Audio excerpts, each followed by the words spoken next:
Holy cameras, JD! It's a camera! What will we do? I don't know. We'll probably have to do our top 5. It's a good thing we were just talking about it. Top 5 musician performances on camera. Here we go. Number 5 for me, Donnie Wahlberg in The Sixth Sense. If you've not seen it, he's in the movie for about 5 seconds at the beginning. He's a drug addict. He's all crazied out. He's sweating.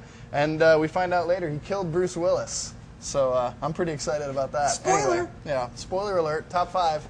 Yeah, no, he was really good, actually, in the 2 seconds he was in that film. Speaking of 2 seconds in a film, Mark Kozlik, the singer from Red House Painters and Sun Kil Moon, is the bass player Larry Fellows in Stillwater. And Almost You know Famous. his name? Larry Fellows. That's hot. Yes, Wow. in Stillwater. He was really good. He's in the movie for all of 5 seconds, but he's really good. And most people, if you've seen Almost Famous, most people wouldn't be able to tell you that they thought that guy was like a guy from a band. So yeah, Mark Kozlik alert. Plug for Mark Kozlik.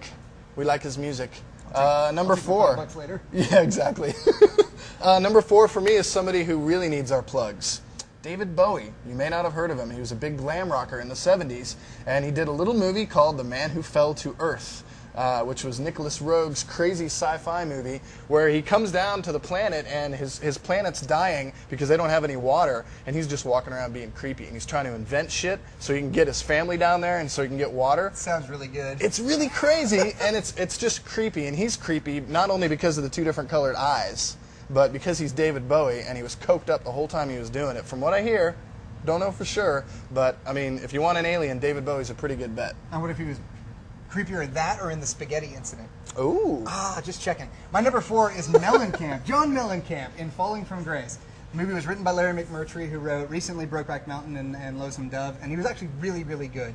It's a quiet little movie, and it's semi-autobiographical kind of stuff, but he's actually really good in it. And you didn't issue a Mellencamp alert before we started this. I didn't know you were going to do that. I love Mellencamp. That's hot. I love his music. I love his movie. Just the one. He's only got the one, and I love it. Well, I think one of my guilty pleasures, Mr. Gene Simmons. Oh. Yeah, Runaway, baby, 1984 with Tom Selleck. Kirstie Alley. Kirstie Alley is totally hot in that movie. She was hot for like 2 years. She was hot in North and South. Oh, nice. But this, seriously, I'm not talking about Kirstie Alley. I'm talking about Gene Simmons. Luther, he's like the devil. He's got bullets that go around corners. He's got spiders, mechanical spiders that are loaded with acid. And it's just a hot movie. I mean, Gene Simmons, you know, with kind of short hair and a widow's peak, I could see the demon face on him. And amazing movie. When I was a kid, I totally loved it, and I still love it to this day. So. I still, my favorite performance from Gene Simmons is Wanted Dead or Alive with Rutger Hauer and Robert Guillaume from TV's Benson. Nice. Where he died with a grenade in his mouth. That's my favorite Gene Simmons performance. My number 3 is Bjork from Dancer in the Dark, which is one of the saddest films ever. My number 2 is Bjork as well. But she's absolutely amazing in that movie, and the music and choreography. It's a beautiful, beautiful and terribly sad movie, and she's fantastic. Lars von Trier has some serious problems with women, and I think they show in this movie. They're all in this movie. Yeah, and you know, I mean, it's a tragic movie, and it's not quite as tragic as her dress at the Oscars, but it's too bad that they had to, like, everybody focuses on that, and it's like, okay, all right, whatever. If people would just watch the movie and quit making a joke out of her fucking dress, you know. But anyway. It's a really spectacular performance for anybody, let alone a musician actor. My number 2 is Tom Waits, not from Shortcuts, but from Dracula, Bram Stoker's Dracula, the Francis Ford Coppola masterpiece. Francis Ford Coppola's Bram Stoker's Dracula.